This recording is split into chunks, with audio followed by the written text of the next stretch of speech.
Alrighty, hey chat fam. It is Wednesday night and I am painting. I'm not blue in the face from painting yet. If I am, it's because I got paint on myself. So I am finishing up the touch-up on a couple of Yuan-ti that I started on Monday evening. And then I've got some gargoyles I want to paint, which ought to be pretty straightforward because that's a dungeon gray stone color and that's pretty much uniform. So slap some dungeon stone gray on them on top of the primer and call them done. Couple of large frogs and then some gorillons. Gonna try to get about 8 minis done tonight.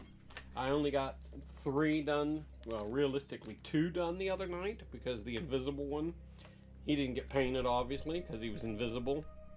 But I did paint his base this evening before starting, so and then the non-invisible one, you can see him right here. I got a little bit of touch-up work I need to do on them, so I'm gonna knock that out first just because of my OCD. And so y'all gonna have to pardon me while I get the light involved so I can see what the heck I'm doing.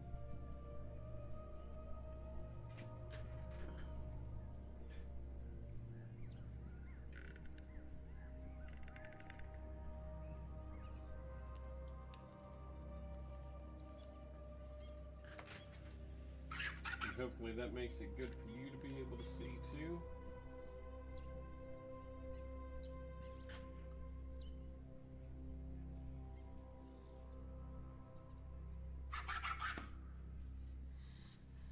I'm just trying to make sure that it looks good because I am OCD about this, and I'm trying to get better about painting minis. I know my players enjoy playing when we play face to face with the minis and the battle map and all that, and so it's one of those selective perfectionism type things that I engage in.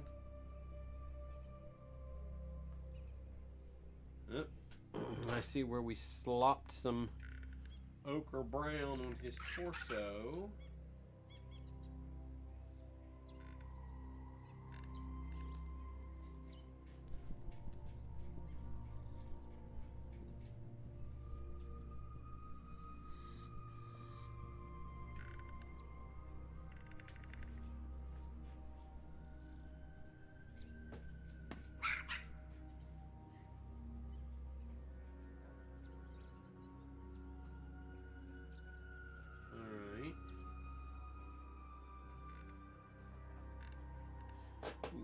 Touch more on the brush.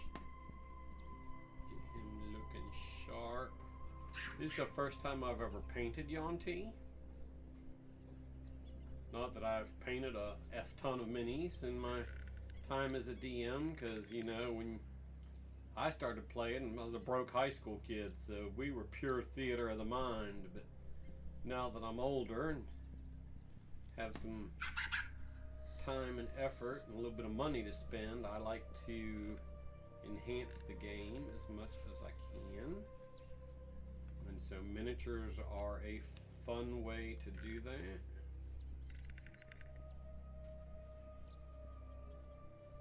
At least I think so. Alright fam, there is your Yuan-ti abomination, looking a little touched up. And then I've got two more, well, one more realistically here that I want to touch up. I got to be careful not to touch his base because it's wet, because I just painted it a little while ago.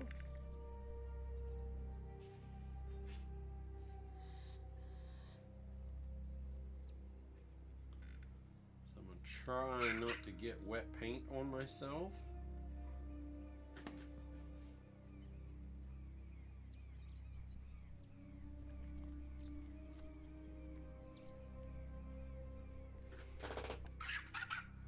I do not like these little plastic paint cups with the snap lid. They are not the normal paints I buy, but they're what came with the abomination, so I'm making do. Otherwise you have to spend more money on paints. So it's just they are very difficult to get them to mixed effectively, and I'm not fond of just sticking a paintbrush in there and swirling it around.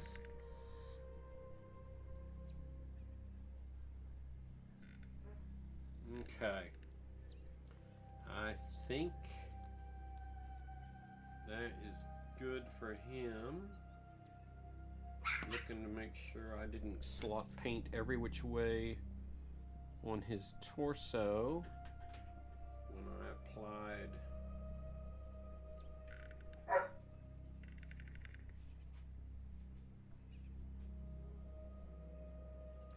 paint to his foundation, and while I might have got a little bit messy, I can at least fix it.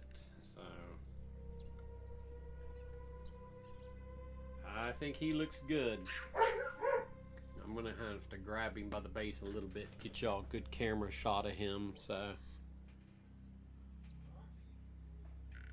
alright, moving on and cleaning brushes. Jeez.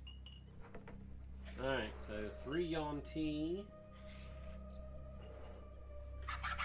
abominations, good to go. Let me clean my brushes.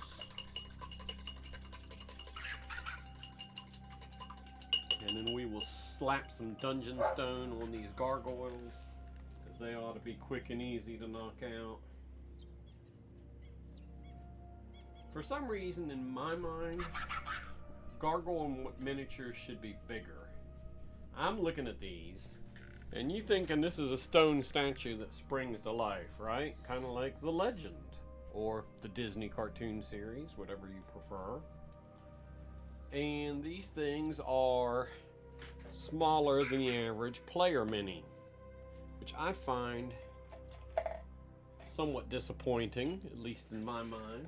Let me size compare here for you. Oh, let's see.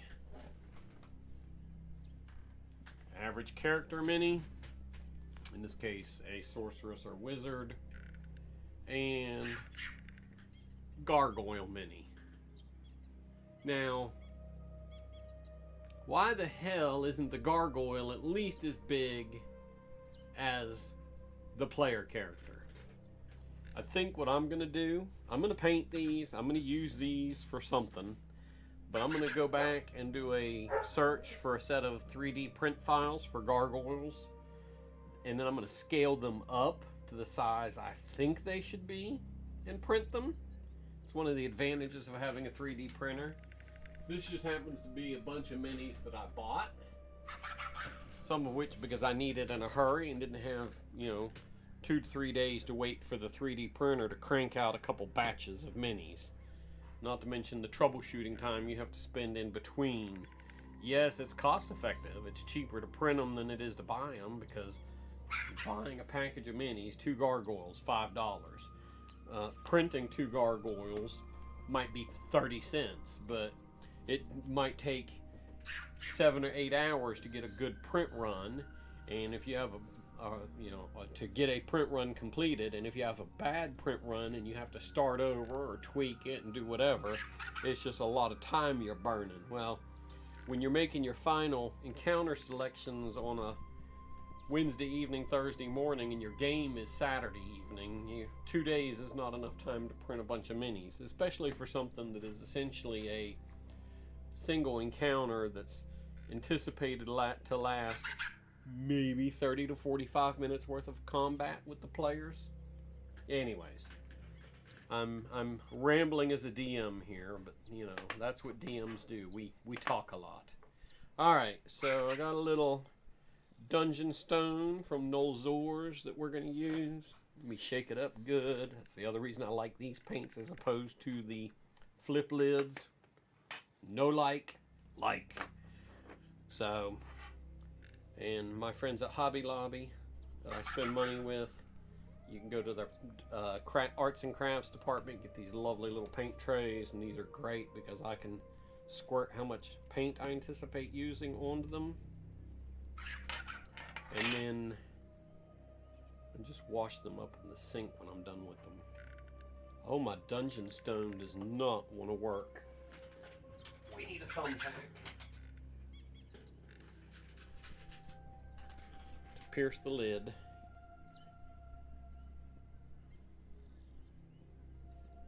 There we go.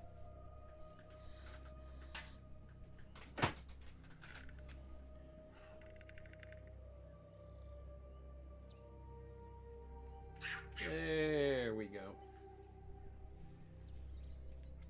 All right.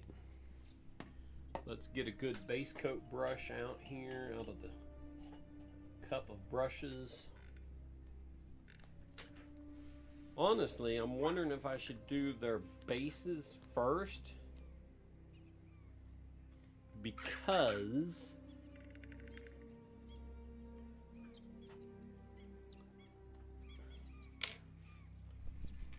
I think I'm going to do their bases first.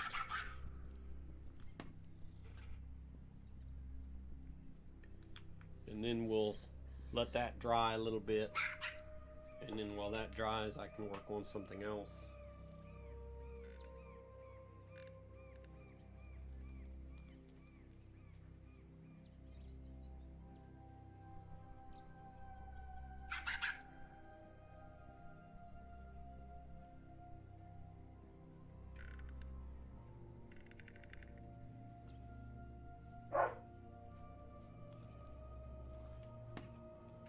This particular gargoyle right here looks like he nailed a superhero landing.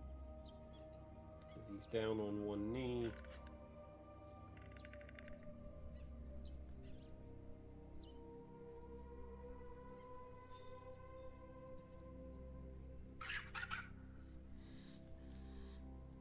All right.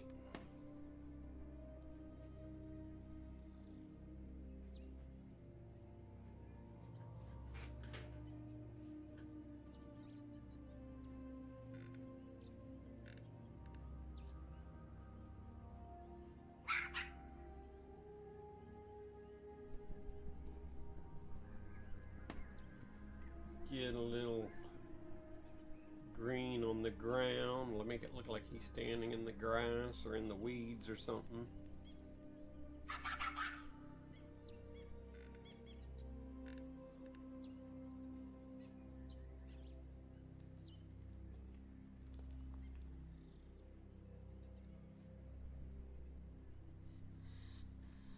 Doesn't matter if I slop a little bit of green on his body, because we're going to slop plenty of dungeon stone onto him here in a few minutes, right? So if I get messy, I get messy. We can always fix it in post-production.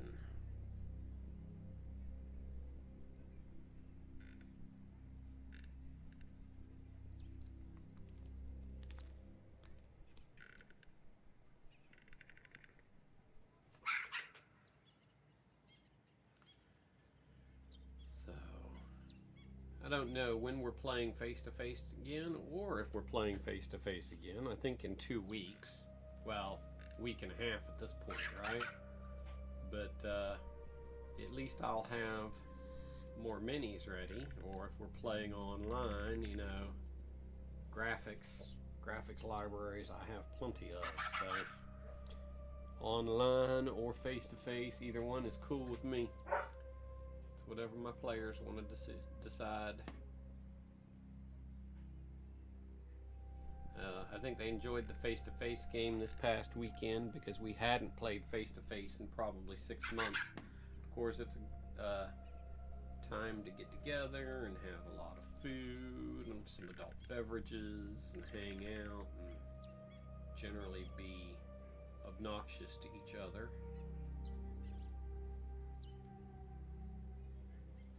Alright, let me go back to that first one. Let's take a look at that intermix on his.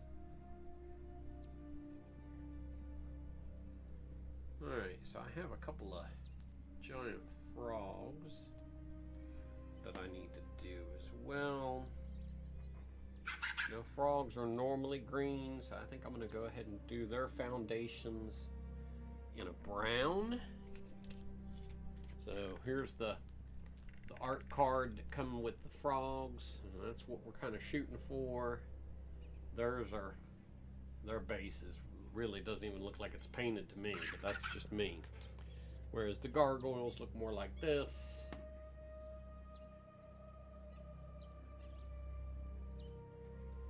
So, alright, let's do this. Let me lock my light into position for starters. Toss this brush into the drink to get it clean. I think for the frogs and the girlons, I'm going to do these guys are so small that I can't really grip him with my Citadel stand unless I glue them onto a base, which I'm not ready to do.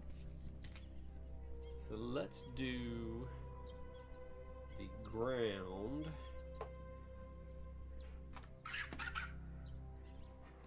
for the Girlon and the frogs. Starting with the Girlons because they are much larger and there's a lot more ground to cover, so to speak. Pun intended. Let's get that done so that we can come back and then I can go nuts with painting the actual figure itself.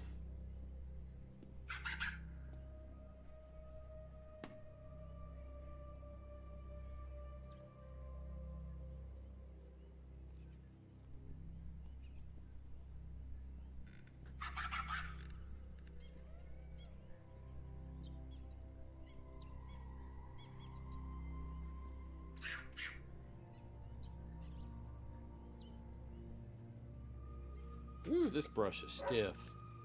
Apparently I let it air dry instead of hand drying it when I cleaned it last. That's why I buy new brushes frequently, is because I tend to be hard on them.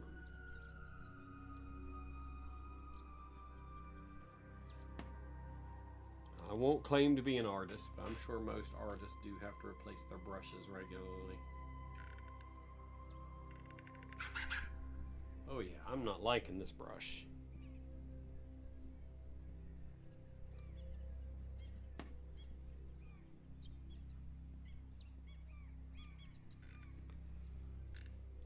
But we will make do, just because I don't want to get another brush dirty. And I've already committed. Now, if this brush were seriously screwing up my paint job because of its stiffness, then I might relent and go ahead and replace it. But since I'm actually able to get the base on there,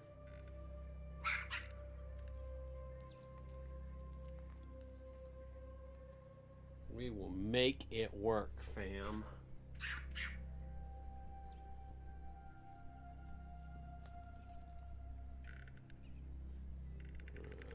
I'm surprised the dogs are not in here acting obnoxious like they were Monday night when I was streaming.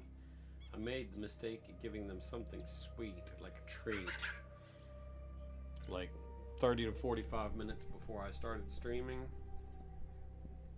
That was a mistake. There were dogs with the zoomies running through the house, barking and carrying on, acting crazy. Yeah, we won't make that mistake again. Okay, so there is the foundation for the Guerlain, the first one. We will stick him over here on this piece of cardboard to let him do his thing, drying. Let's knock out the second one.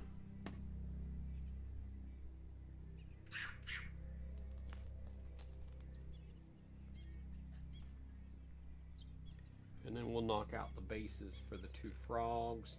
Now I do have a frog hemoth to paint, but he requires assembly. So if we have time tonight, you know, I'm figure I'll stream for 2 hours this evening, but 2 hours of painting is about all my artistic energy in one shot. So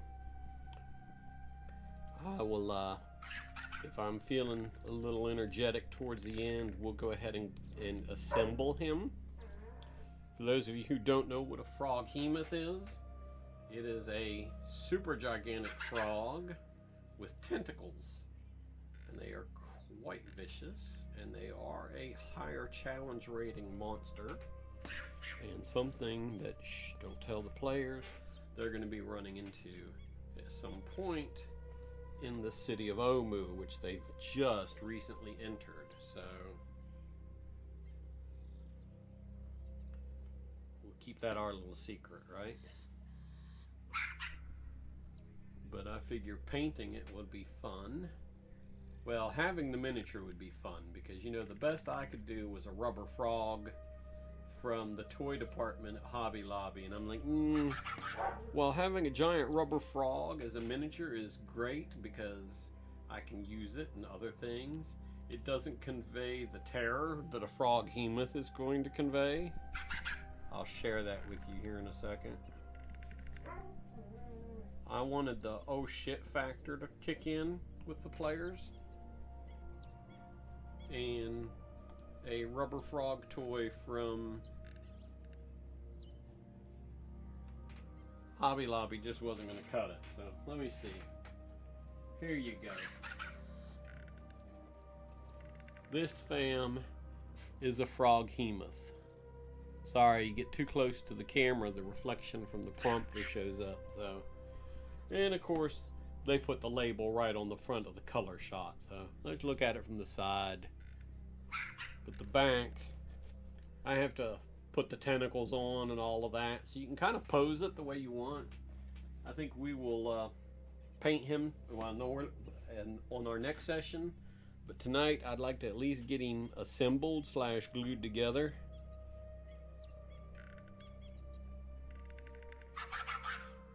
That way he can be ready for next time. I also have a white floating around here somewhere in the box that needs to be assembled.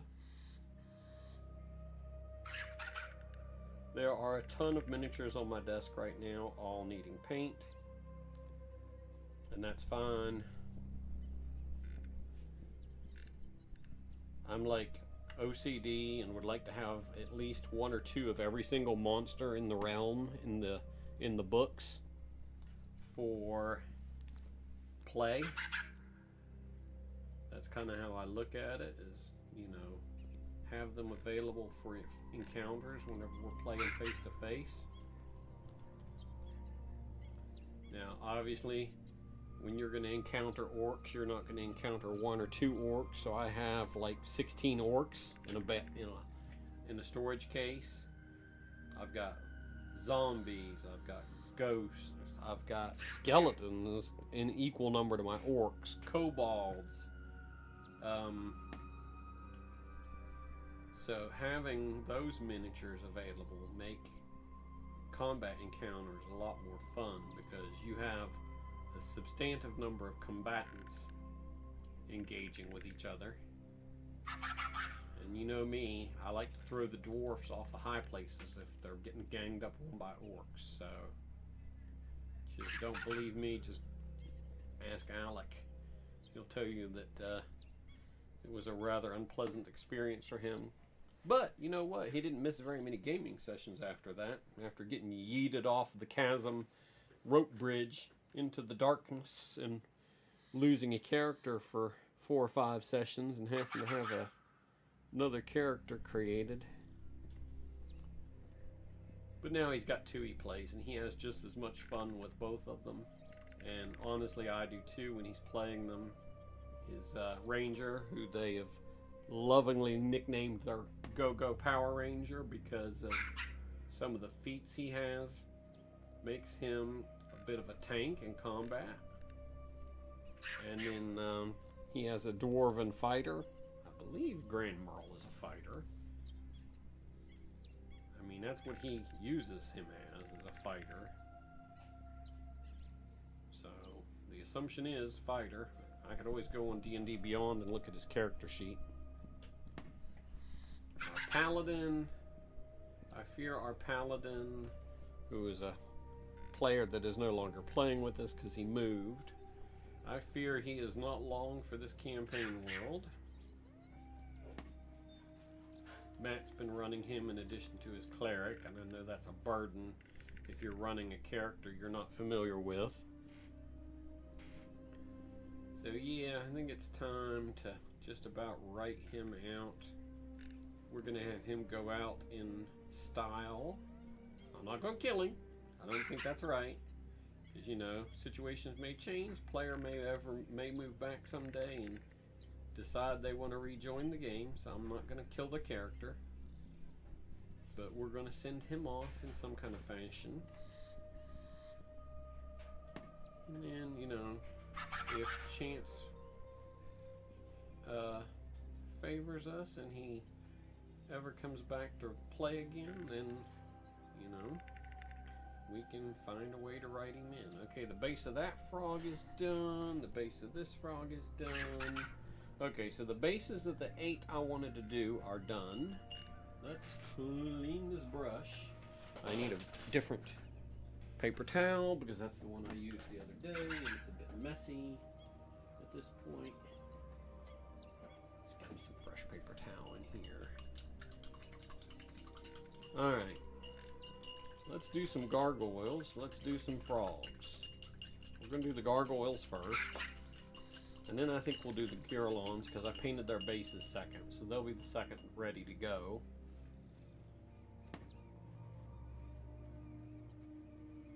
Make sure I get these brushes good and dry this time so that they're not stiff when I go to use them again. Okay. We need a decent base coat brush.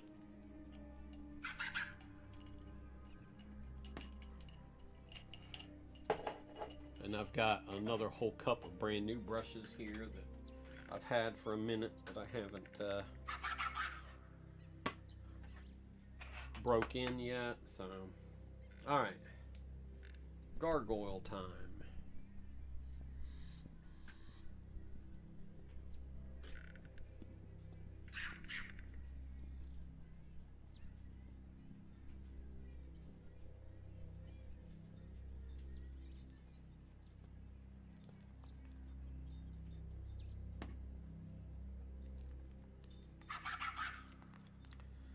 Let's get some gargoyles painted. Bob Ross, I am not. Happy little gargoyles. I love some of the D&D memes featuring Bob Ross.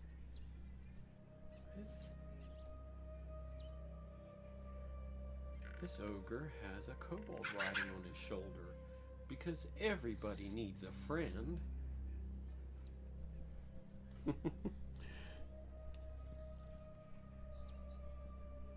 That shit's hysterical.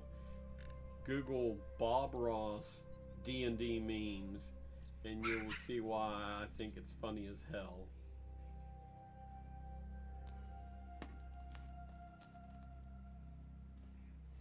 Alright, so I'm gonna have to do like one side of the gargoyle because I'm holding it by the other side. And then go back and go do another gargoyle and then come back and do the other half of the gargoyle, because otherwise I'm going to be sticking my fingers in wet paint. Not my favorite thing to do. Girl, what are you doing? You and little brother playing? Or are you just aggravating?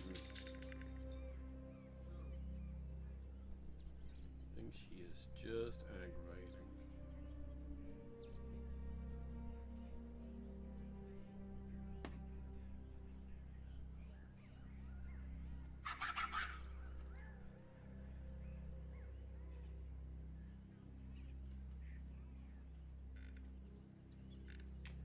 Alright, I can at least get the lower torso done. It's just the second wing that I'm holding him by that I'm not going to be able to do anything with.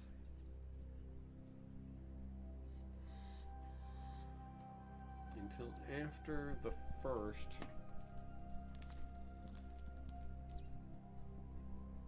has dried. But that's okay. I can make this work.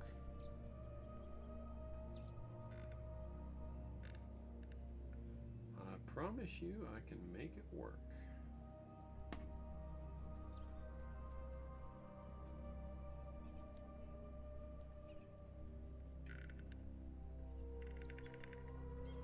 What you got, gargoyle butt?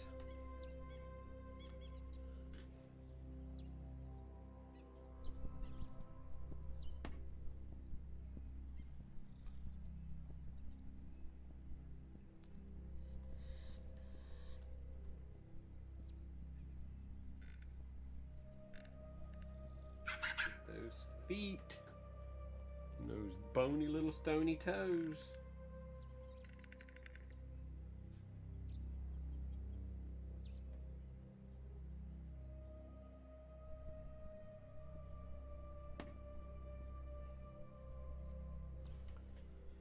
One nice thing about this is relaxing as all get out for me. Just like building the Lego D&D set was super relaxing for me. I can sit and do this. It does not bother me to do this for 2 hours at a time.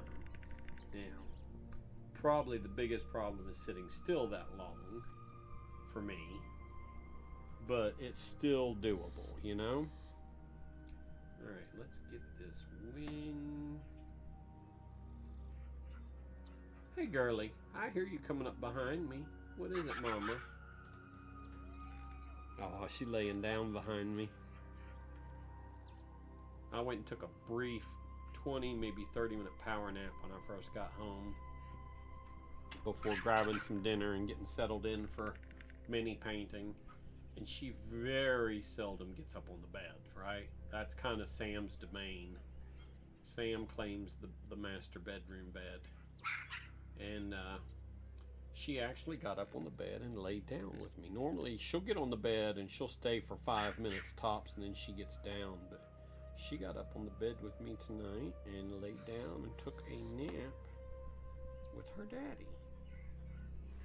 Yes, I'm telling on you, girly. I'm telling on you. I'm telling all the folks about you.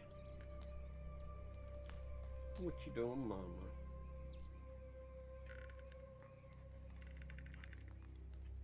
Hmm?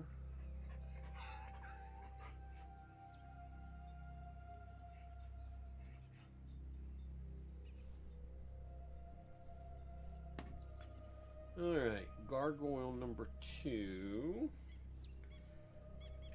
He's got everything done but his left wing. Gargoyle number 1 got everything done but his right wing. So, hey, we'll take it. It's a win.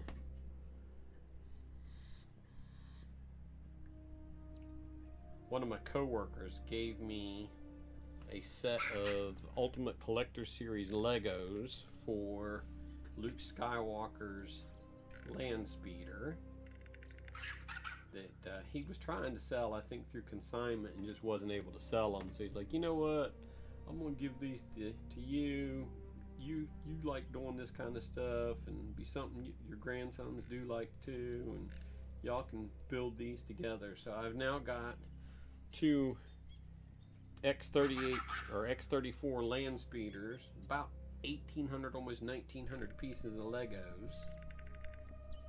They're in their boxes, sitting on my kitchen table. So messaged my daughter tonight to say, hey, boys want to come over and build some Legos, because they love doing that kind of stuff. They're 12 and 10, fixing to be 13 and 11, so they still enjoy some of that stuff. And so I'm going to take advantage of the fact that they haven't decided to put that away as a childish thing yet. And anyways, I'm going to try to get them over this weekend or next.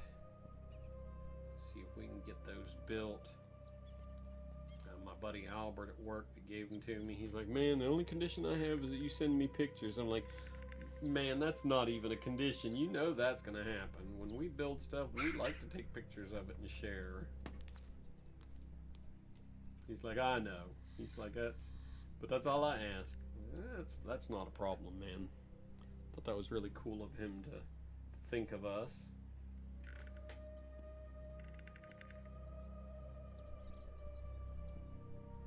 Ooh, this one's gonna be.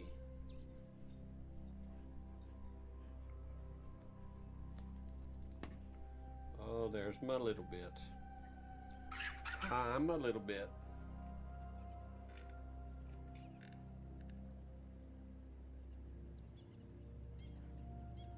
Ooh, his left arm and his claw on this gargoyle are like super small.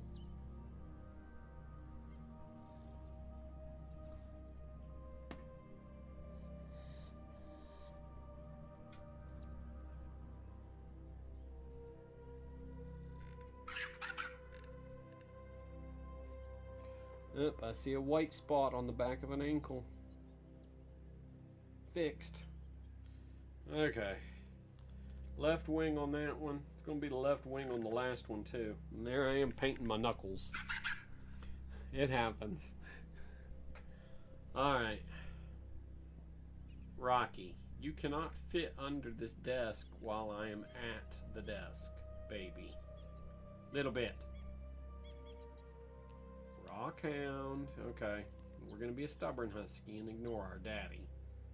He is cramming himself under my desk, up against my left leg. He likes to look out this window in my office. This window faces the front of our property, so...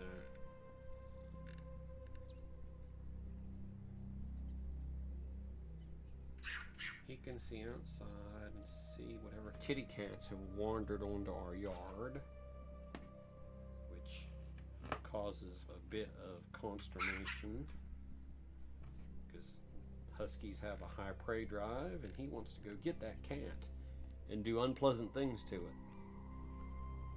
And so I have to watch opening doors whenever I know there's cats running around. backyard's fenced with a 6-foot privacy fence, so they can go out there, dogs can go out there and do whatever they want. I typically don't have to worry about anything in my backyard, although occasionally there have been things wandered back there and regretted it.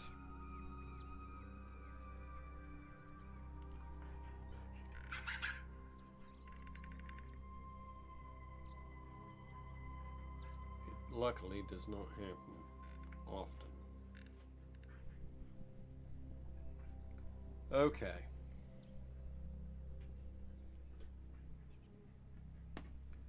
Do we have the little white spot on the butt on this one to deal with? Doesn't look like it. Whew. Okay. Are we dry enough with our first one that I can grab him in such a way, I think so, to go ahead and get his remaining wing done? I might need to get a little more paint on my palette.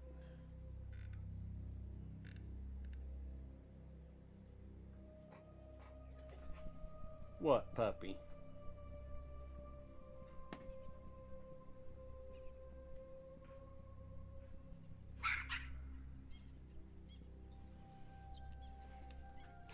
He's laying down in front of my other desk, finally.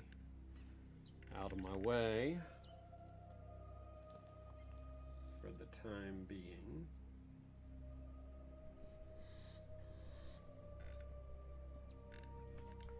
All right.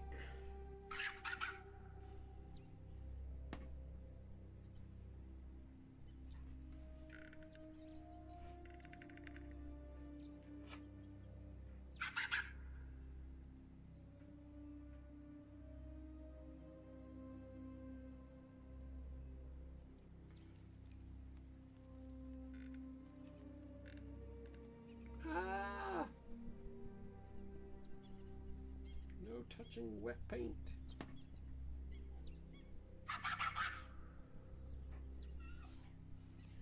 Oh, so I have the Mbala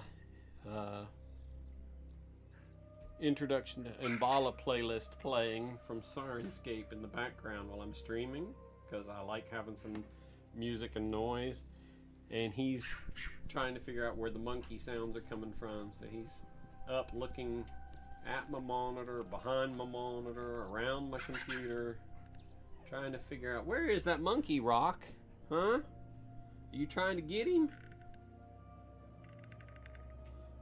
Oh, now he's going back to the window and in my way.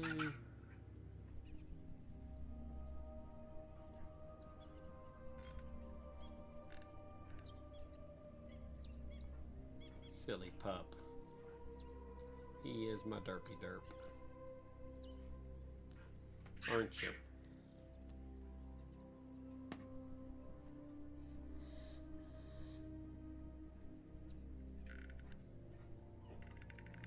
What, baby? Okay. 2 gargoyles done. And 2 to go.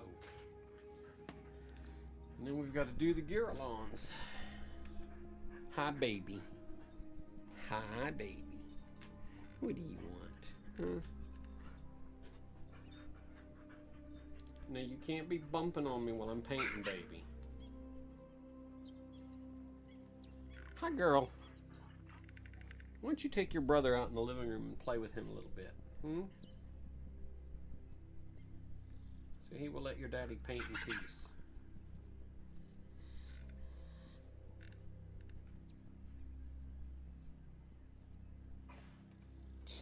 Okay, well, huff at me, why don't you? Was it that bad of a suggestion?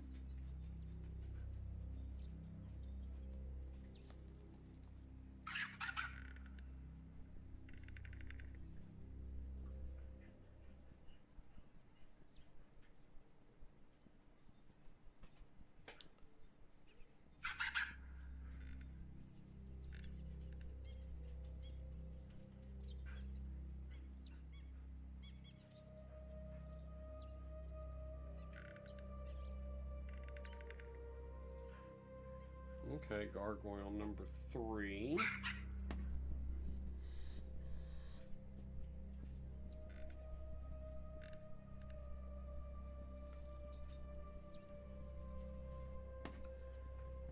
Alright, let's knock out gargoyle number 4. I'd like to have 4 more gargoyles, but I want them larger, so I think I'll get out on Thingiverse and My Mini Factory and find me some gargoyles to print, get them downloaded. You know, come to think of it, I have not used my 3D printer since I moved it out of my office into the little nook between the living room and the dining room. So I probably have to make sure I level it and run through the calibration process before I do that. Alright. No! Stand up. Alright. 4 little gargoyles. I want 4 bigger gargoyles. The fun thing is if the stat block does say, in fact, that it's a small creature, then I'm going to create a homebrew gargoyle that's going to be a medium or a large and bump up its armor class and hit points and all the fun stuff that tends to make for more interesting encounters with higher level characters. So my Tomb of Annihilation group is 8th and 9th level. So, and that's, you know, good. They're nearing the end of that adventure. They're expected to be around 9th or 10th level in order to beat the big bad at the end of the adventure. So,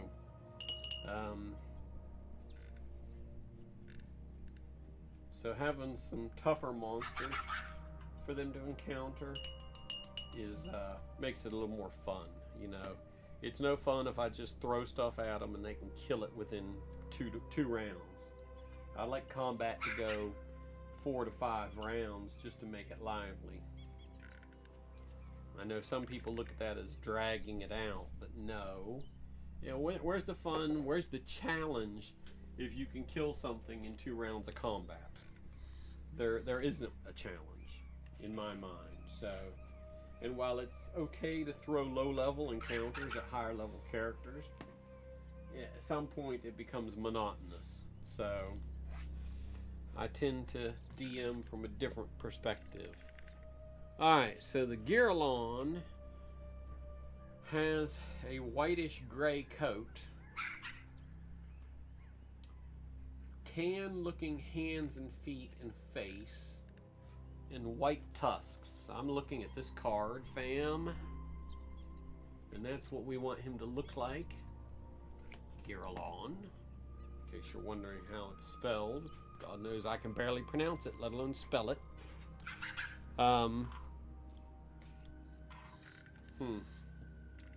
So they're primed like a whitish gray coat already. I almost want to say that I want to mix a gray and a white paint together. Maybe Dungeon Stone and white together to do this. Let me shake that up some more. Whoops, almost got away from me, fam.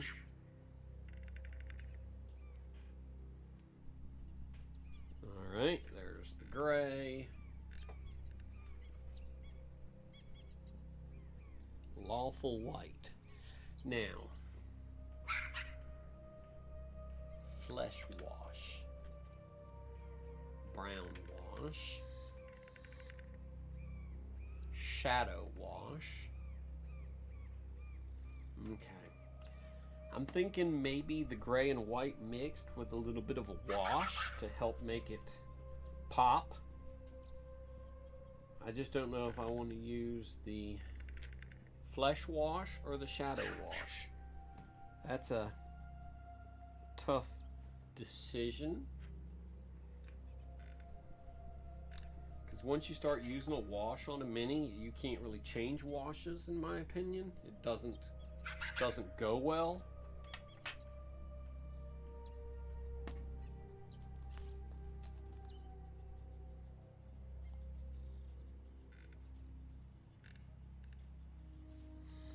Okay, this needs more white mixed with it, I think. No.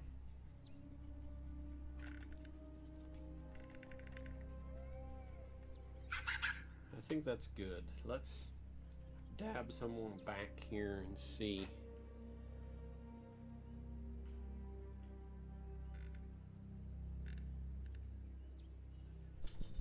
I think the trick is don't just coating. Kind of splotch it so that maybe some of the primer undercoat shows through. Hey, Sammy. Oh, hey, girl. Miss Jealous Bones.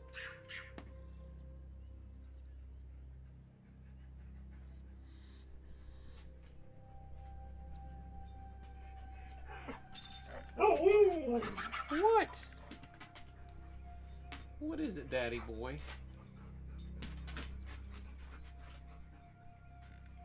So Sammy's Gotcha Day is coming up on Monday. Monday 2017 is when I first got Sam.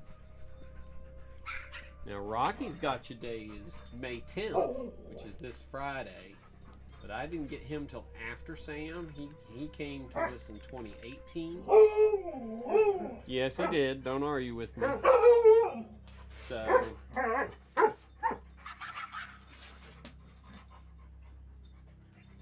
So I'm thinking I ought to go get some carrot cake mix and make some pup cakes for some pups. Alright, so these things' torso is mostly this whitish gray fur. I'm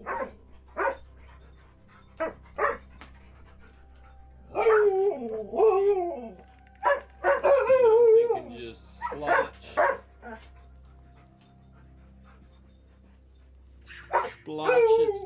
Splotch it. What?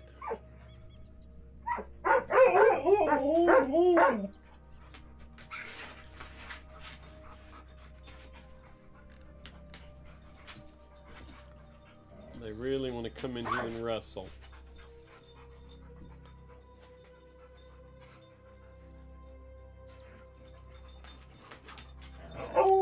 What?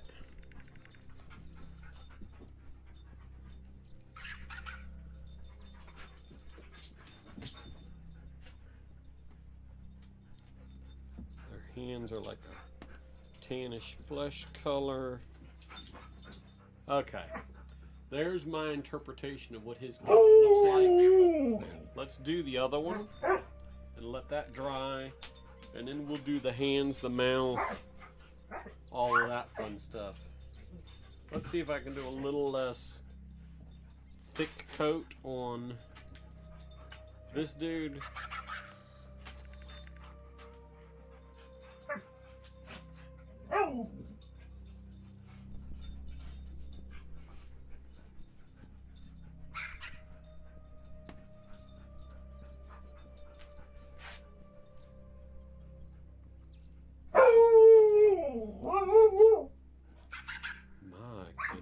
Samuel.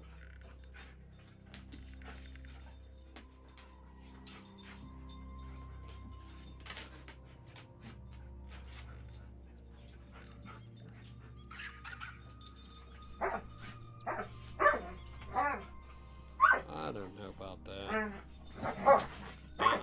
Let's not get too rough. Hey, Carmen.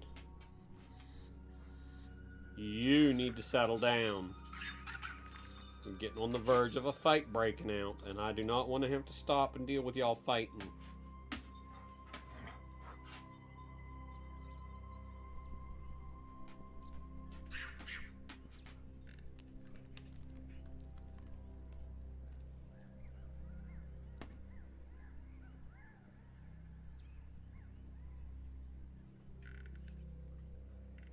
I don't know. I just do not like the splotch factor.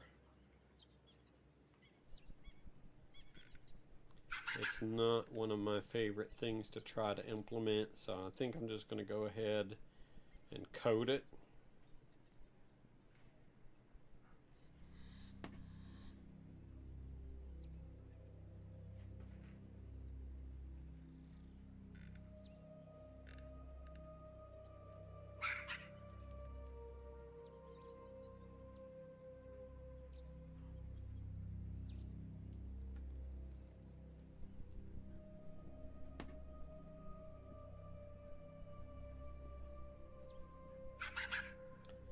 So these things in Tomb of Annihilation are Giralon zombies, which are like totally vicious looking.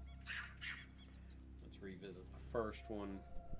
Let's go ahead and give him more of a coat and less of a splotch.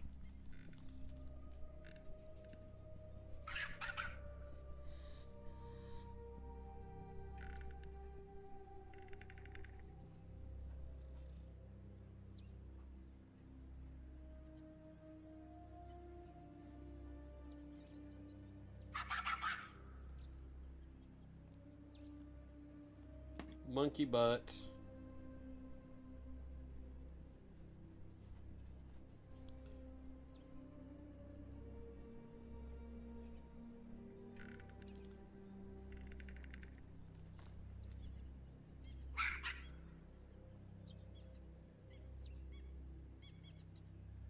I'm still going to try the wash on this to see what I think of it.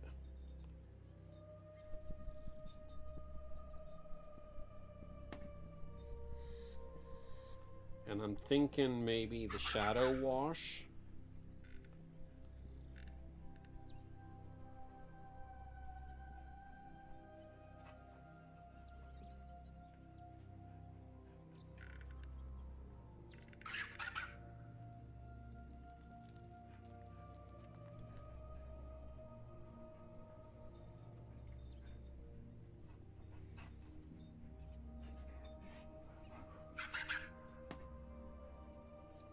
Okay.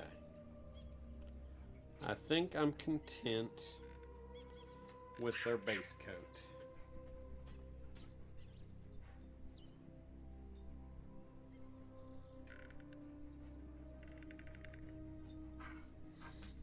Okay.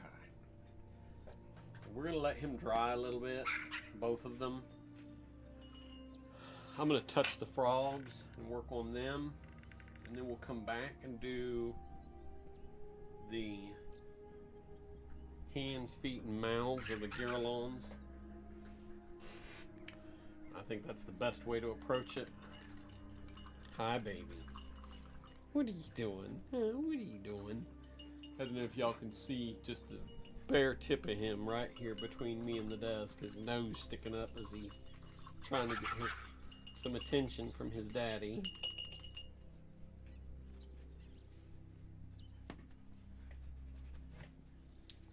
And get some alcohol and clean my desk where I've got some spatter. Okay. Whoops. Missed the cup. Big time. Alright, frogs. I'm content with the gargoyles because they're pretty much a uniform gray color. These frogs, I want some green. I want maybe some slimish green looking. Maybe some yellow. Let's see what we got here. Troll skin is too dark. Treant green and putrid slime. I'm thinking treant green. Let's squirt some of that into this paint tray.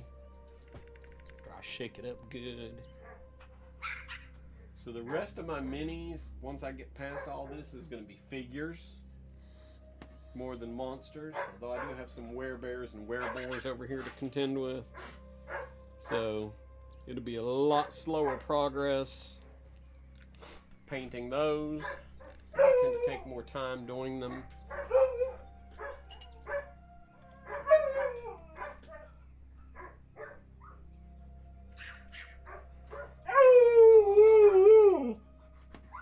What, big mouth?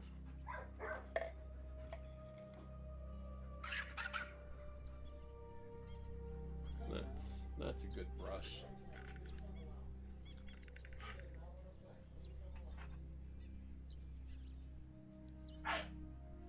Ooh, Lord. My dog's acting up.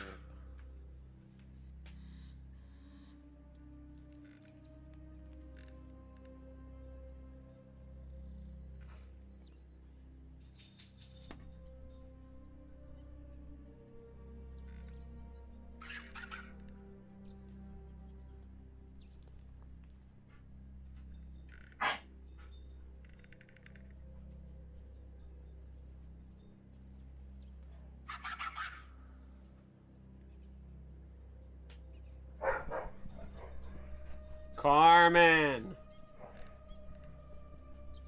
You cannot be the instigator.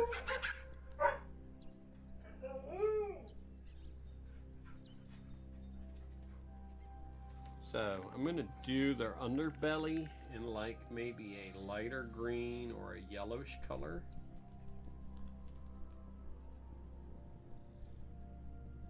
Just because that's how nature tends to do it.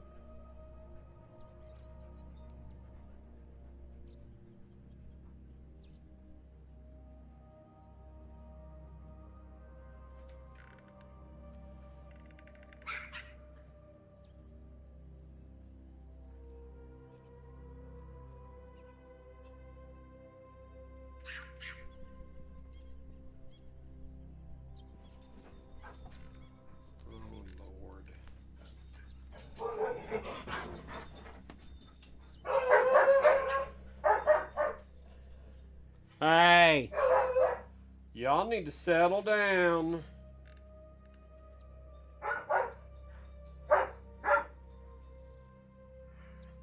Carmen. Can y'all tell that my girl is the instigator of most issues in my household?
Woo, that's some twisting and turning of that brush to get into some of those spots. I don't know if I want to use this green on the other frog or not. Sometimes I like to have minis of the same color. Sometimes I like them to be a little different, a little variation. And I mean, why not?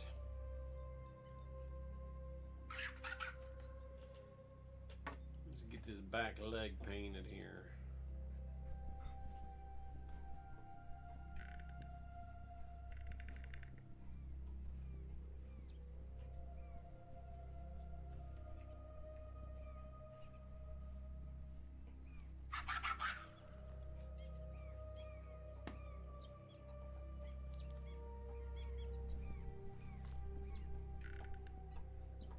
Painting frog toes.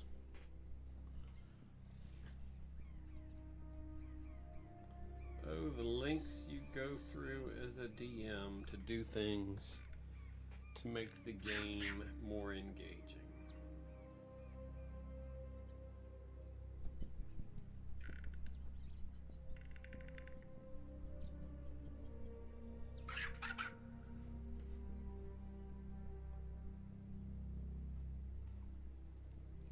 I'm gonna have to do some touch up on the base after this, but it is what it is.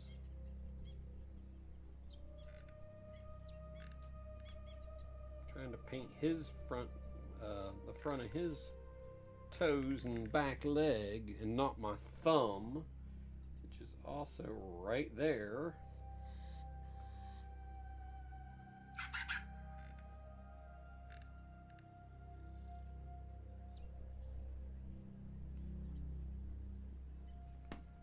I think that's good. Alright, so his underbody is going to get a different color. Now, as far as this other frog, you know what I'm going to do with him? Give me just a second. I'm going to mix some gray with the green, make him like a greenish gray color. So we're going to take a little bit of that Dungeon Stone gray, and we're going to just put a slight amount with it, because I don't think it's going to take a lot. Hi, Daddy Dog. What are you doing, huh? Hi, girly. Yeah. What is it, big dog? Huh? What is it? Huh? Come here. You want some attention, and your sister is guarding your daddy, isn't she? Hmm? Look at her tail. Look at her tail go. Yeah, look at your tail go.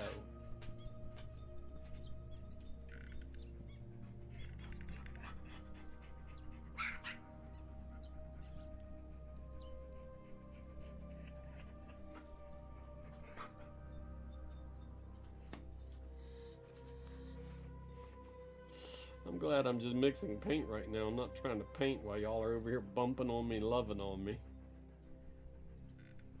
I do love that y'all are affectionate, though. Yeah. Ooh, daddy boy, huh?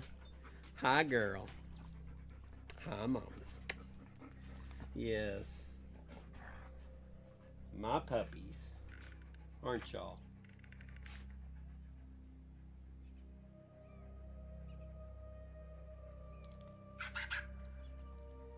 Okay, I like this better than I do that crayon green. Let me stand my gargoyles back up that are falling over. We can get them glued on the bases tonight or tomorrow, and that won't be such an issue.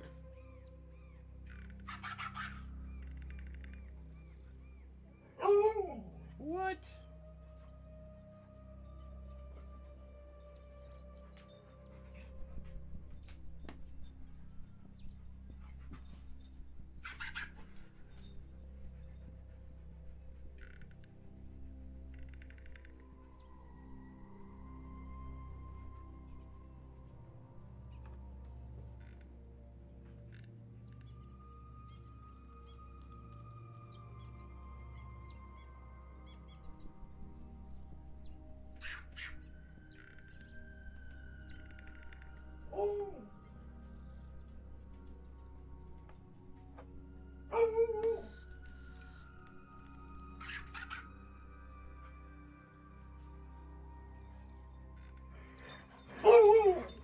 Hey, don't come in here yelling at me. Hey, hey, hey, hey! Cut it out! Carmen, stand down. Carmen. Out. Hey, out.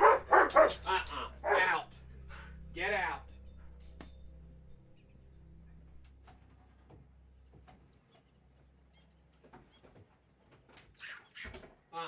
You're not welcome back in here tonight.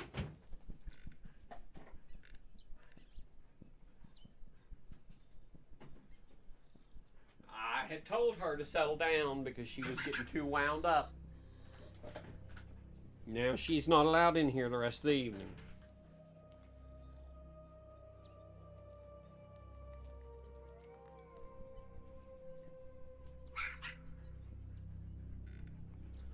You okay, Rocky? Yeah? She didn't hurt you, did she?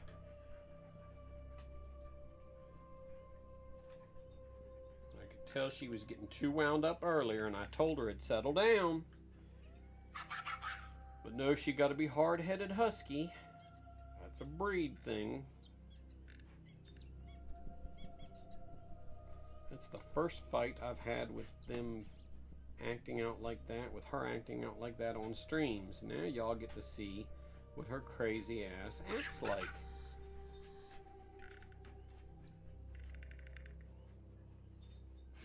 Okay. We've got to do that foreleg. I've got like a random hair sticking out of this brush, which is aggravating me, because it is. Because I'm afraid it's going to cause me to mispaint something. Sam, you are a little big to get under my desk. You outweigh Rocky by a good 10 to 15 pounds, and he barely fits under there. Why are you trying to get under there? I know, I made her leave the room.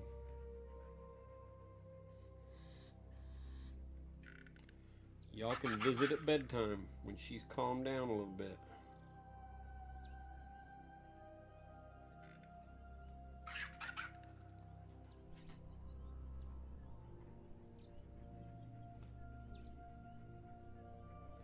Okay. We're going to let those dry. While those dry, we're going to go back and do the hands, feet, and muzzles of the Girolons. Let me get that paint card back out.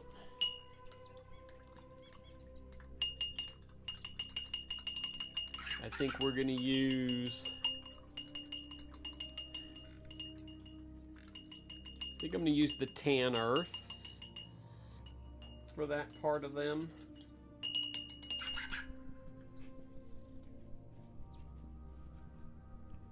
Now that's a shame that that's a brand new brush and it's already got stuff sticking out of it.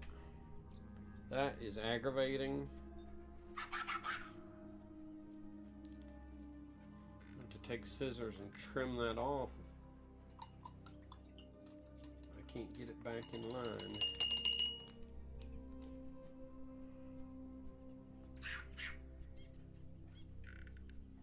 Hey Siri, set the air conditioning to 71 degrees. Okay, cooling to 71 degrees Fahrenheit. Sorry fam, it's getting a little warm in here with the door shut and Miss Thing out there because she can't behave. And I don't feel like digging around with my phone to set the AC, so Siri's going to do the job for us.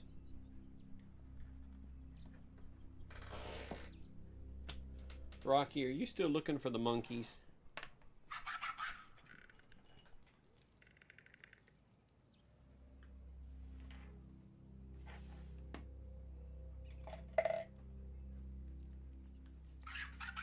All right.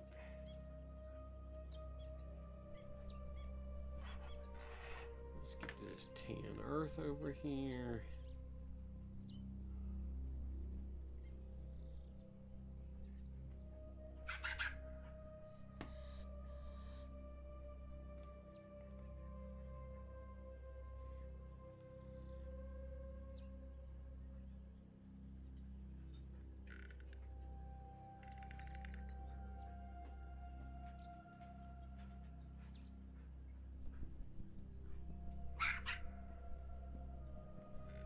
There we go.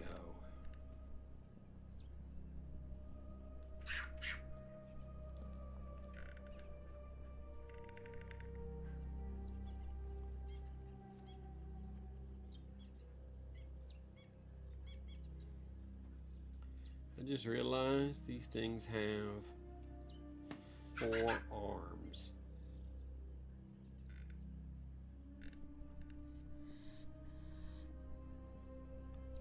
That is insane.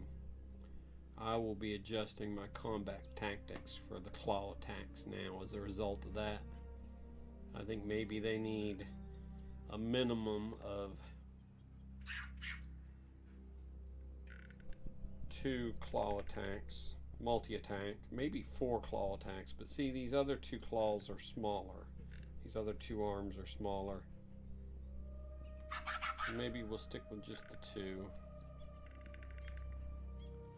Another reason to have minis in your game is you learn details about monsters that might have otherwise escaped you just reading the flavor text in the monster manual, etc.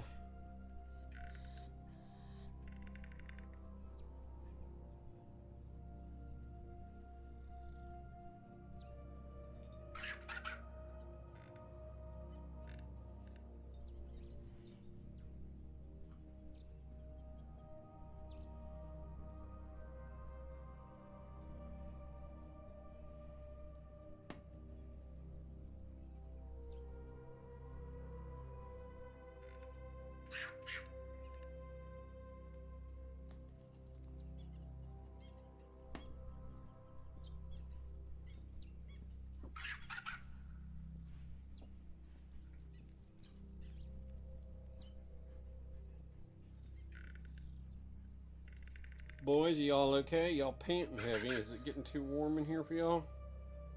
I bumped the air. Sam's just happy to have some daddy time without his sister in his business. That's the reason he's like, hey, I'm fine.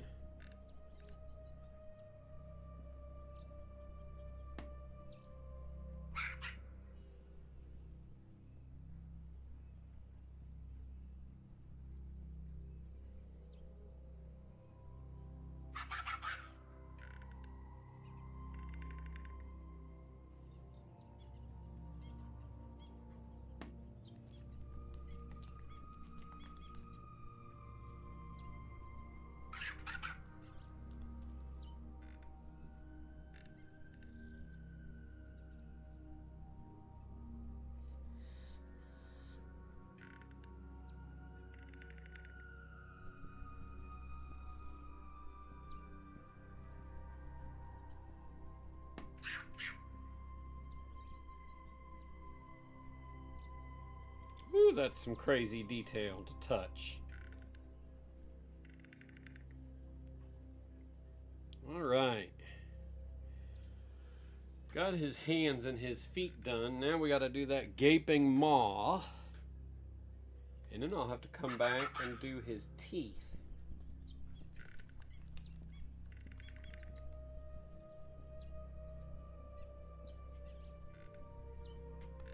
And if I can get some red in that mouth to highlight that tongue, even better.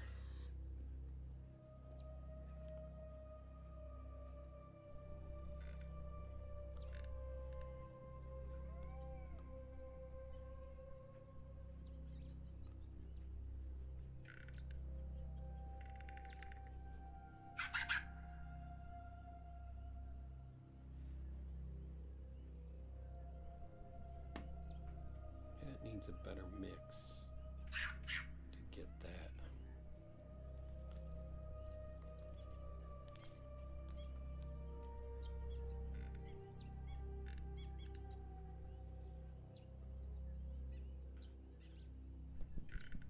Okay. Whew. Let's put him down without touching any of the wet spots. Let's grab the other one. We'll work on him. And then we can go back and do the underbellies on the frogs, which are going to be fun. I'm going to do this one's face first, because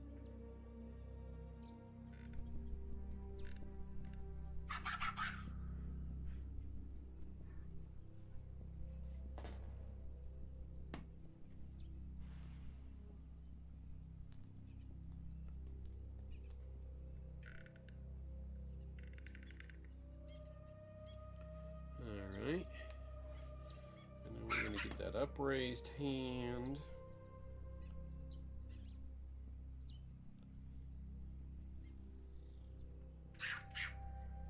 Get those fingertips.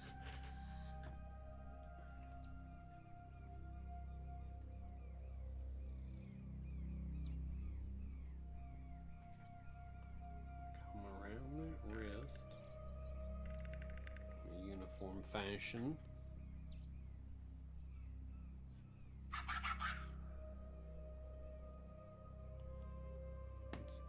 Other hand.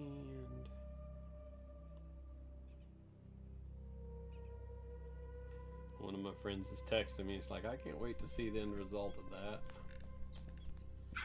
Oh yeah, I love painting minis because it's relaxing, calming, it adds to the game. Now, one of these days I'm gonna have Tiamat's ass put in an appearance. Tiamat, for those of you who are not familiar with D&D lore, is the five-headed chromatic dragon. She has a red, a black, a white, a green, and a blue head. And each head has a different breath weapon attack corresponding to that color of dragon. She is the queen of evil dragons. So she is a badass in and of herself. So One of these days I'm going to have a Tiamat miniature for a game, but you know what? I'm not going to paint that bad boy. That's one of those I'm going to go spend the however many $100 that WizKids charges for said creature, Gargantuan Tiamat, and put that on the table and just listen to my players freak. And freak they shall if they ever come to that encounter. And that's fine. Sometimes as a DM you want the shock and awe effect. Rocky, I hear you breathing funny. Are you okay, baby? Yeah.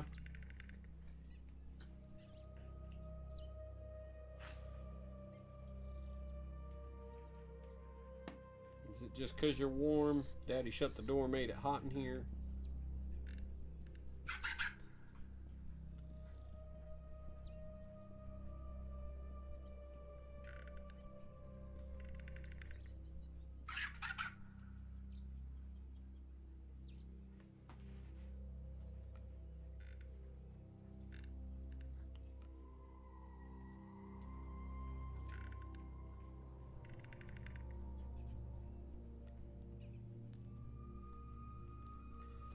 Alright, getting this other back foot done up.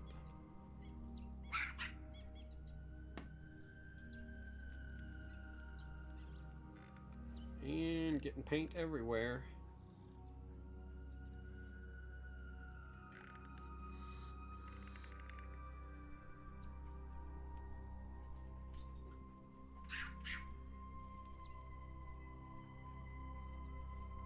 I should be doing this over this card, right?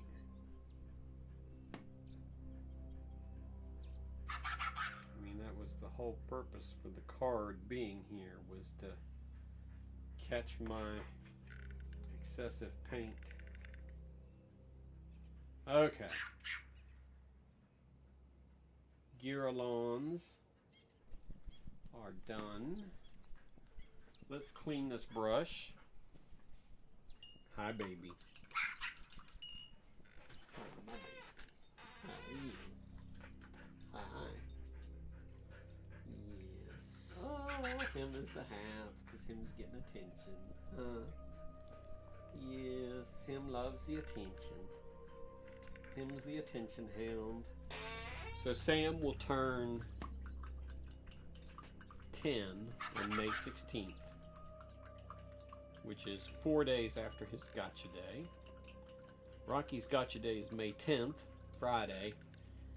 And since we don't have birth records on him like we do Sam, I gave him a designated birthday of June 8th, which would be my maternal grandfather's birthday. Or actually June 10th, sorry. So, and then Carmen will be 9 this year, so the dogs are going to be, Sam will be 10, Carmen will be 9, Rocky will be 8. And so Carmen has my maternal grandmother's birthday of September 20th as a result of not having any of her birth records. And that's how we do this. And I will go get some carrot cake mix and some cream cheese icing and make up some cupcakes, or as we call them, pupcakes, huh, buddy? Pupcakes. You like pupcakes? Huh? And so that will be their treat for birthday parties. Huh. Alright, so we're going to do the underbelly of the frogs in what the Nolzors calls putrid slime, which I have got to get mixed good.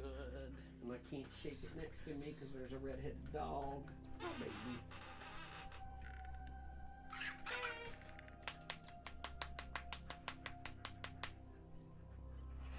Okay. Let's do some frog underbellies.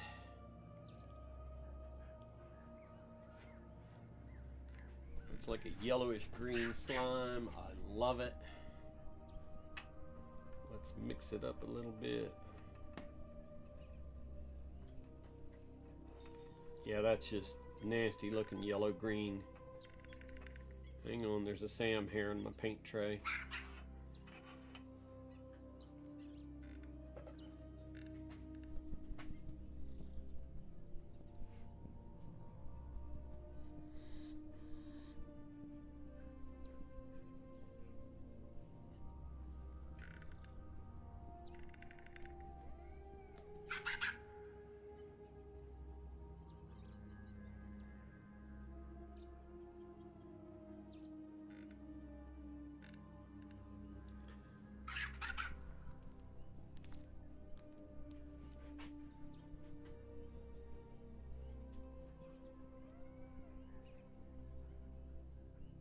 Rocky baby, don't bump your daddy right now.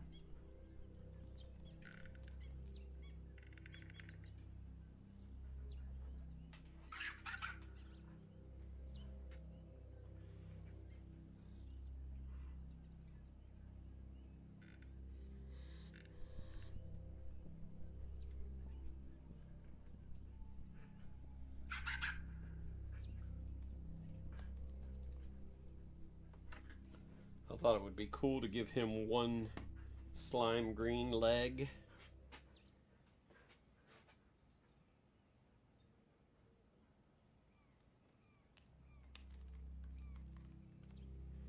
Just for the fun of the accent.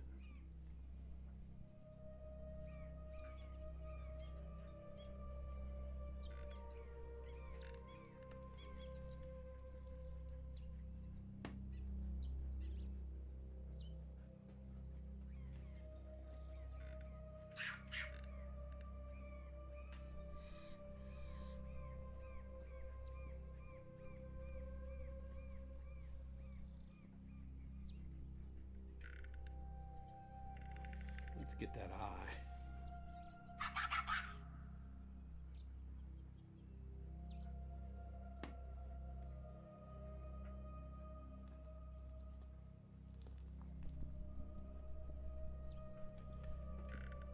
Just need a touch more on there. Okay.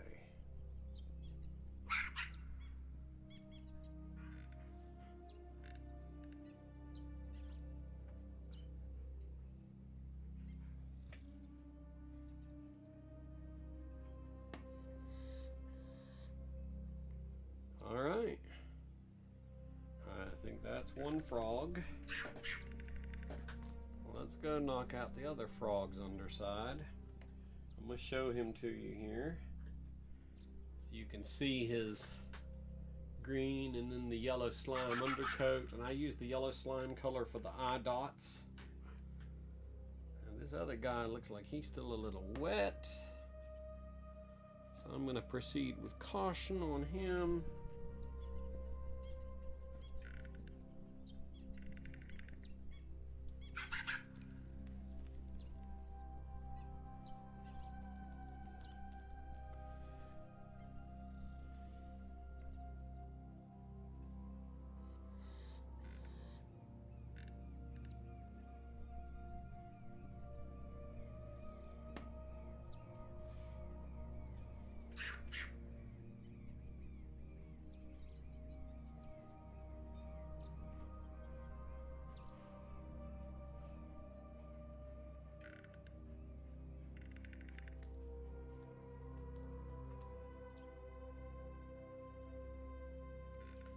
They don't have to be perfect, but they do need to be presentable. You know, that's kind of my take on me painting minis. Sometimes I get crazy and I'll add, 5-6 colors to a mini. Other times, 4 colors is tops. So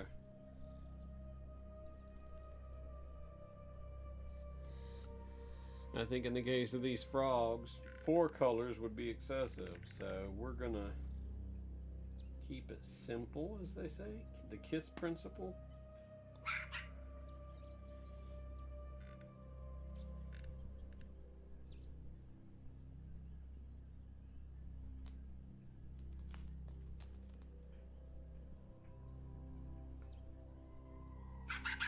We're gonna run with that,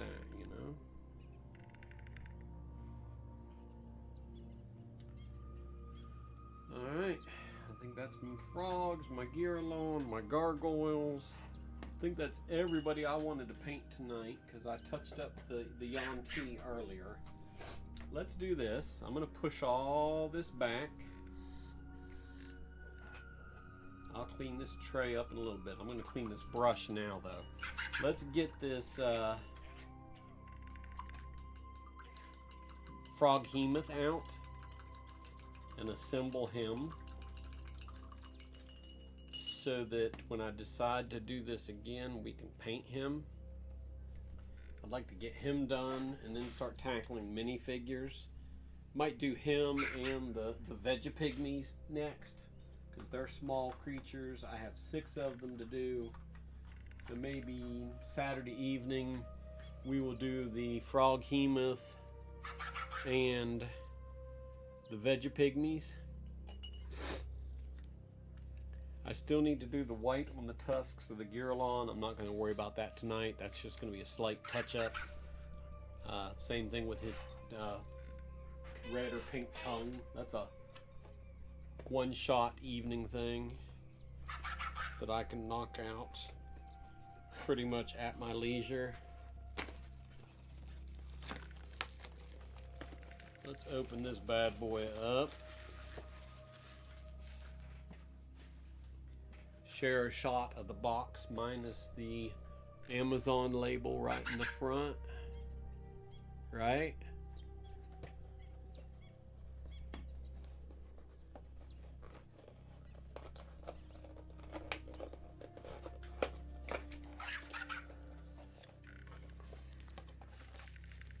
Oh, all this individual wrap. Why? Why? Why must capitalism use so much excessive packaging? Because now when you see the base, you'll understand why it's called a froghemoth. This compared to the average player character. You reach up here and grab somebody off the shelf. Look at the difference in the base size. Yeah, I think we're gonna go for shock and awe factor with my players. That was kind of the general idea. What are you doing? Are you coming to see what your daddy's got? Alright.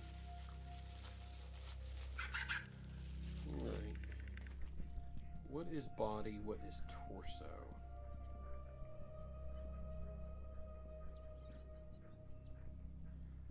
Those look like they go together, but then they look like they don't go together. Oh, they go together like that.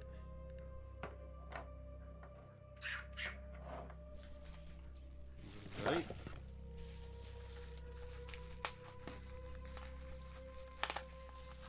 Ten resin pieces. Well, there's 3 of them right there. Tentacle. Tentacle.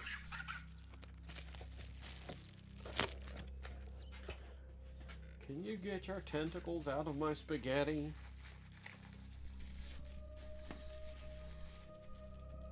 Oh, jeez. What have we got here? We've got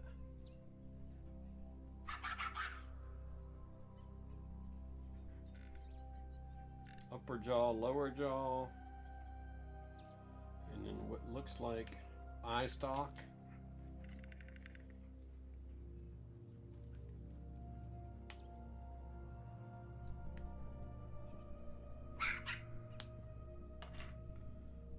Okay.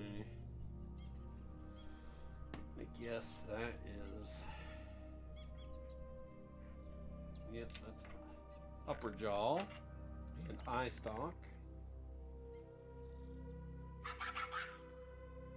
And then, whoop, sorry, Rocky.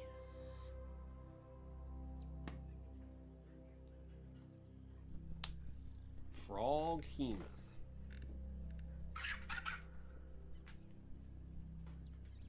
Guessing these 2 pieces go together like that. Alright, let's figure out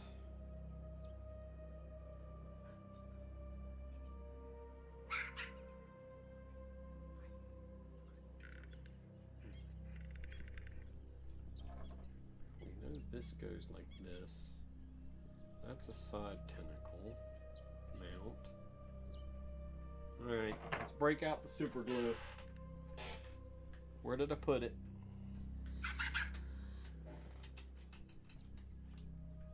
Alright.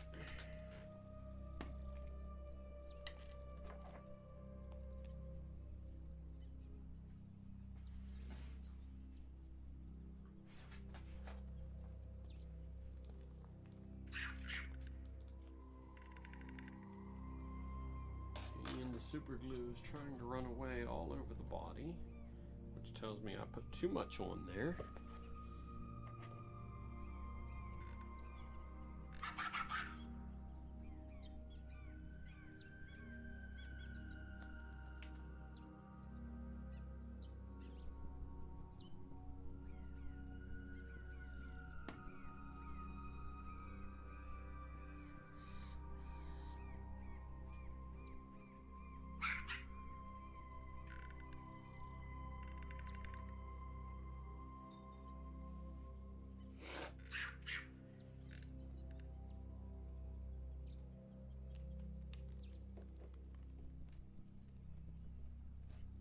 Those do not want to stick together. Do I need to switch to like a rubber cement or Gorilla Glue to do this? First time I've ever bought a mini like this where I've had to assemble pieces. And I'm really thinking super glue not going to cut it. Gorilla Glue may be the way to go. Alright. Watch out, puppy. Watch out, puppy.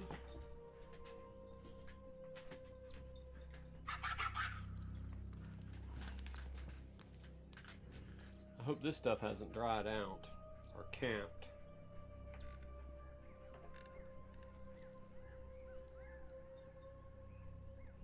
Now this stuff expands when it dries, so a little bit is all it takes. And I slop some on the desk.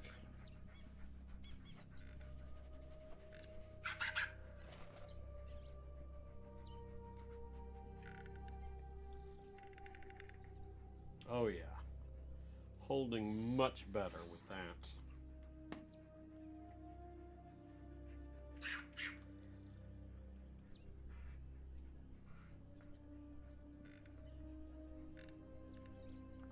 Now this is interesting because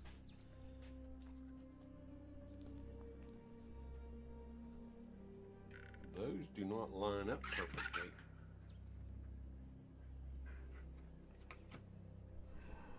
Yay.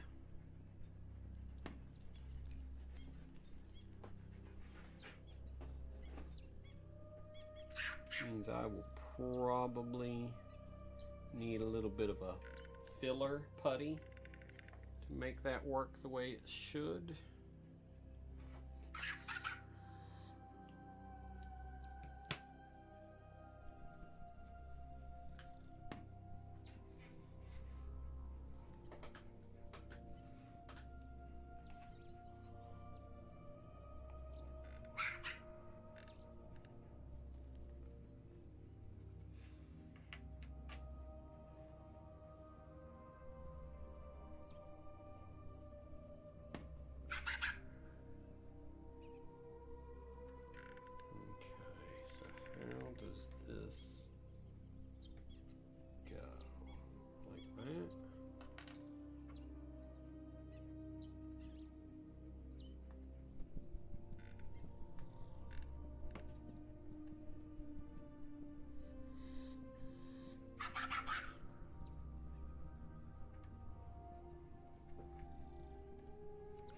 Or does this go like that?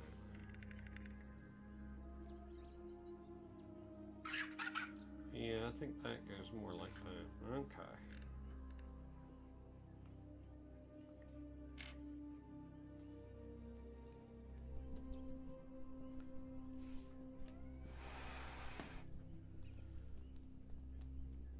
That's not going to stay like that. This is all going to have to set first.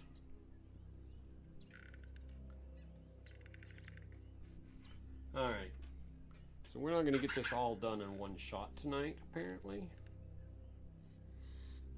So let's do what we can tonight.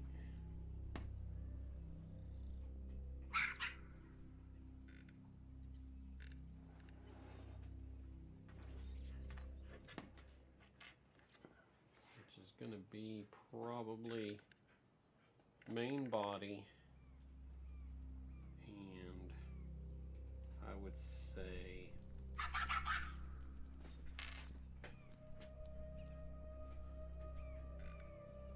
Rocky baby, you cannot get under my desk right now.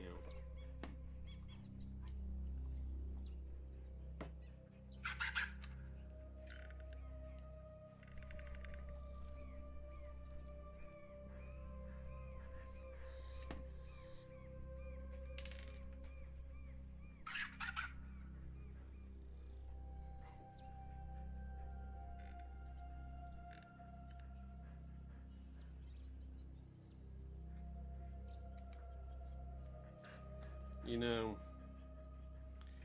I could have a chat with these folks about these miniatures. They need to be more like a model where things kind of snap together and then be glued. Would work better than this design. I've done my share of model airplanes, cars, ships, and this leaves a lot to be desired.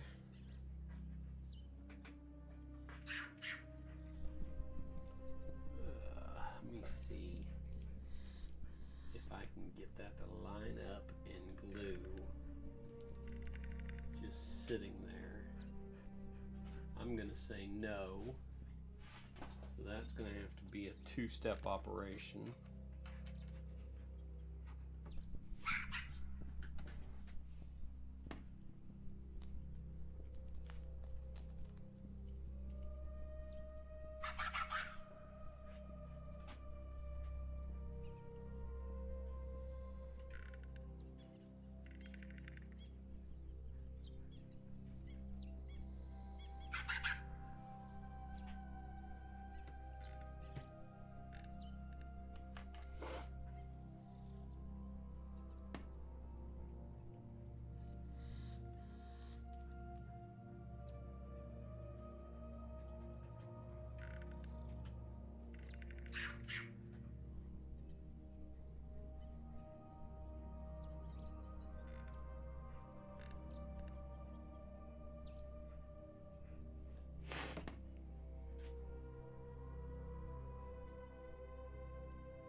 Rocky baby.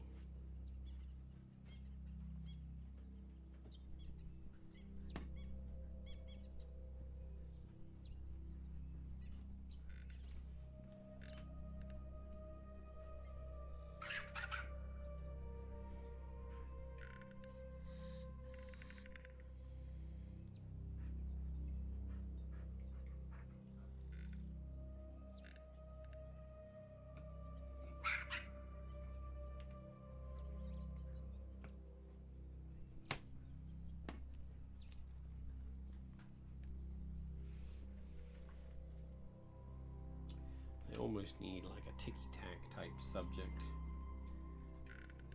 material to stick in there to do that kind of adhesive. Do y'all want out? Y'all want out of my office? Hi. Is it getting too warm in here for y'all? Come on. Your sister got radical and had to be put out, so.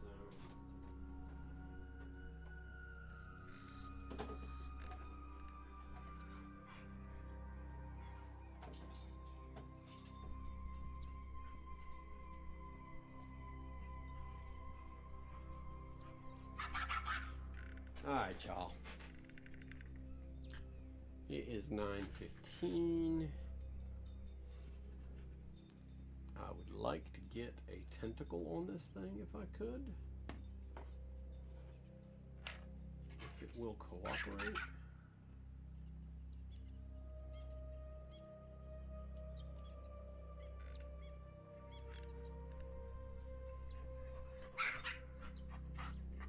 What, girly?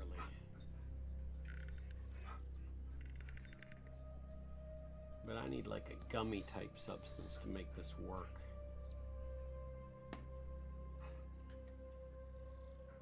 Can I let loose that and it stay on there to kind of adhere? I don't think so. I think it's going to topple. And I don't want to sit here for 20 minutes holding it, staring at a camera. No offense to y'all.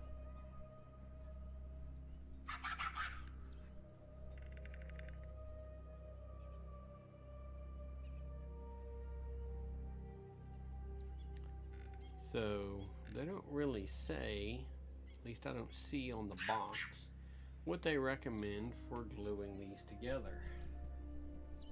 I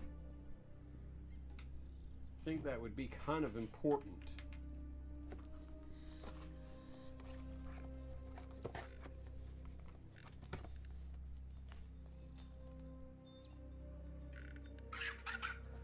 Unpainted and require assembly. Yeah, you think?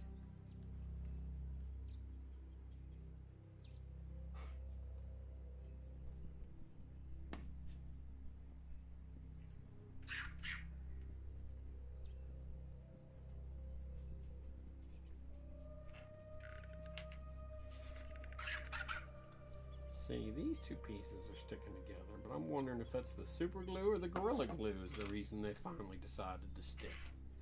Let's do this, because I tried Gorilla on the base.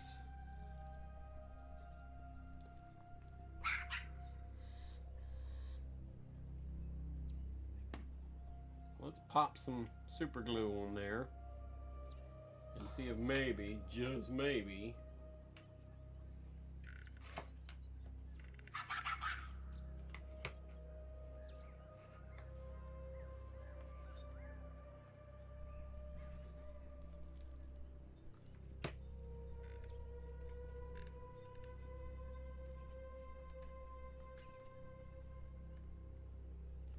it was the two that did it.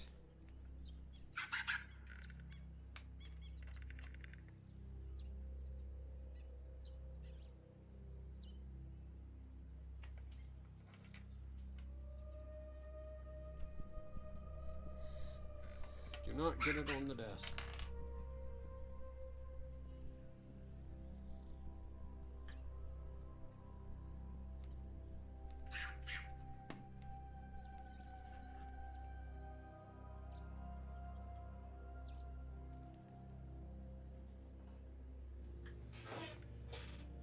Okay, y'all.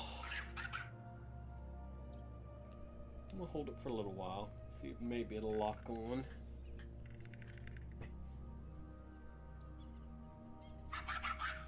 Yep. Okay, so the super glue is apparently the way to go, and not the Gorilla Glue. Got it.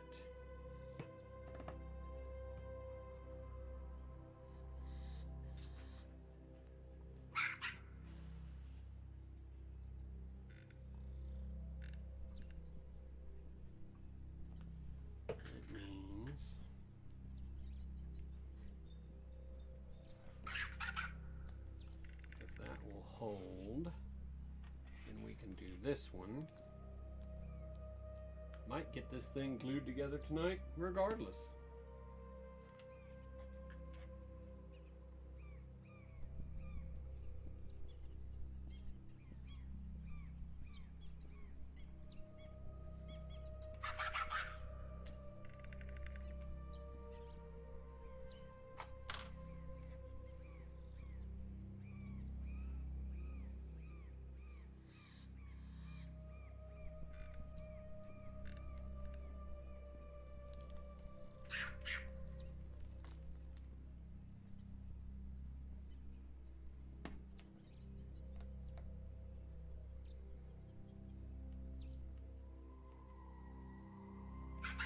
Okay, two mouthpieces.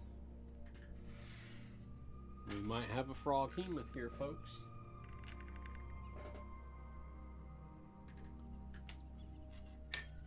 What do we got here? We got what looks like a little tiny tail piece or a tentacle. Where does this need to go?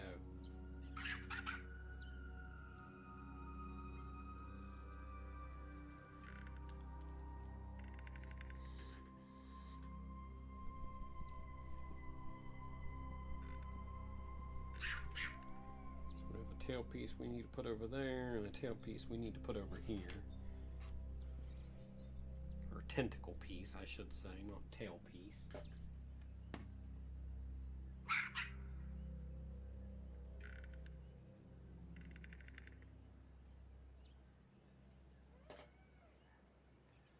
Let's see if we can get the upper jaw and lower jaw to glue together without gluing my fingers to it.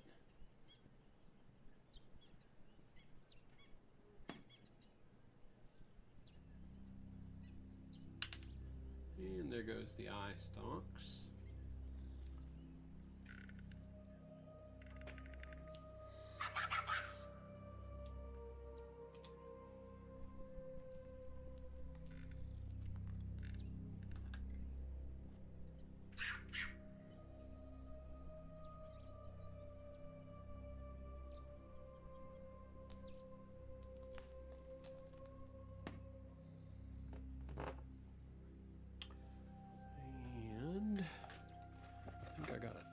Smidge of video on my desk.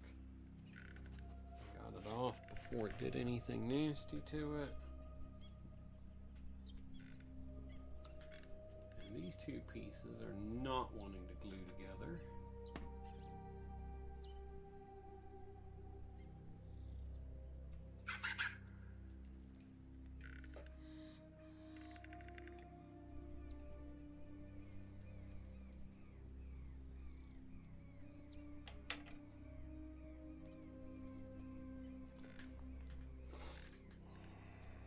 Let's see, so I need to glue 2 additional tentacles along the front.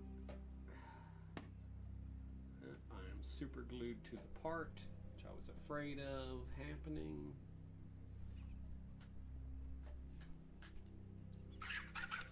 I'm still super glued to the part. Damn it.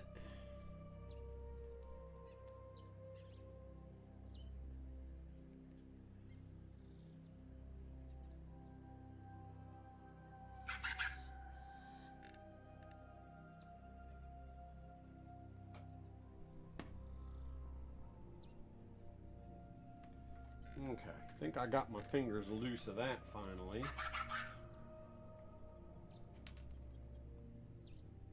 What are these? Tongues?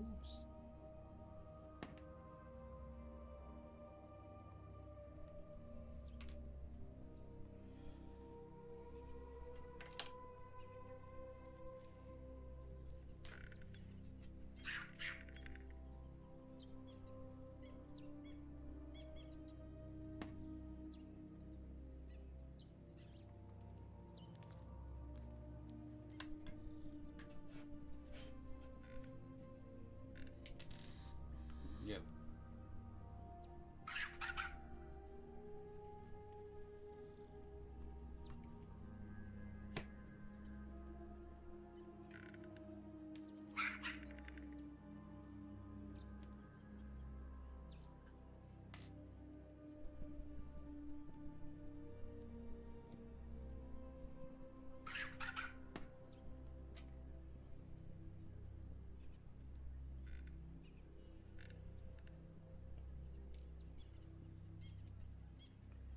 See, that's going to end up glued to me instead of glued together, and that just pisses me off.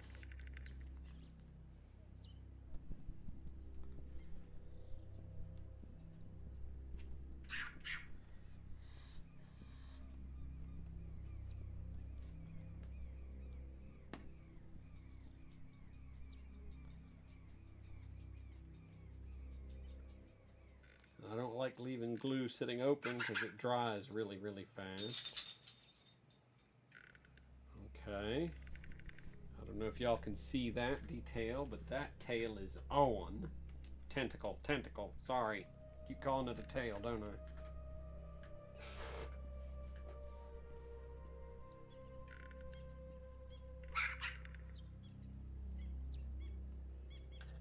All right.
That piece is not going to go on there without a hell of a fight on my part. And it doesn't help that I keep dropping the damn thing.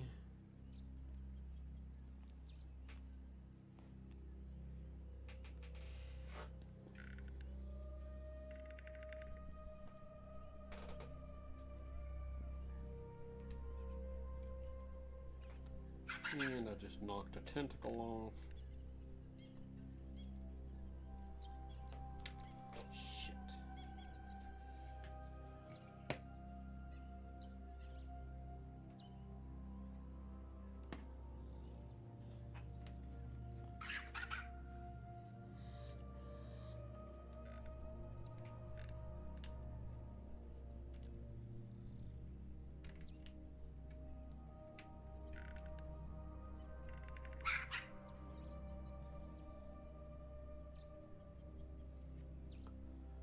Alright, let's see if we can get this tentacle back on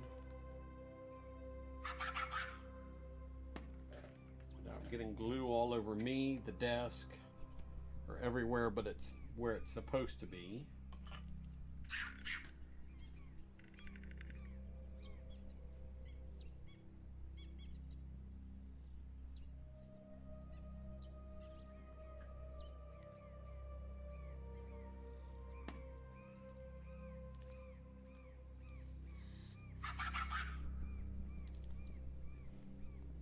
Okay. Tentacle is back into position.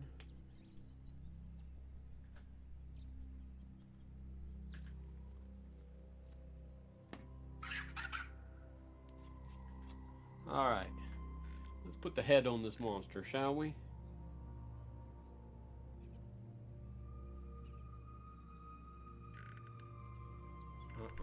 Not so much glue that you're going to drip. Dab it.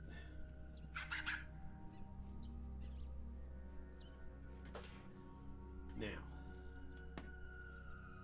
head of the monster.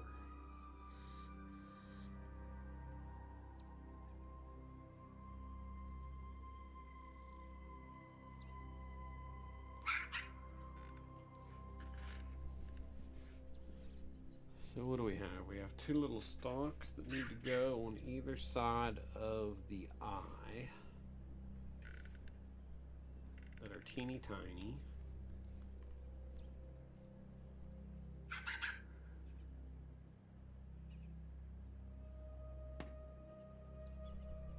Can I let it loose? I can let it loose.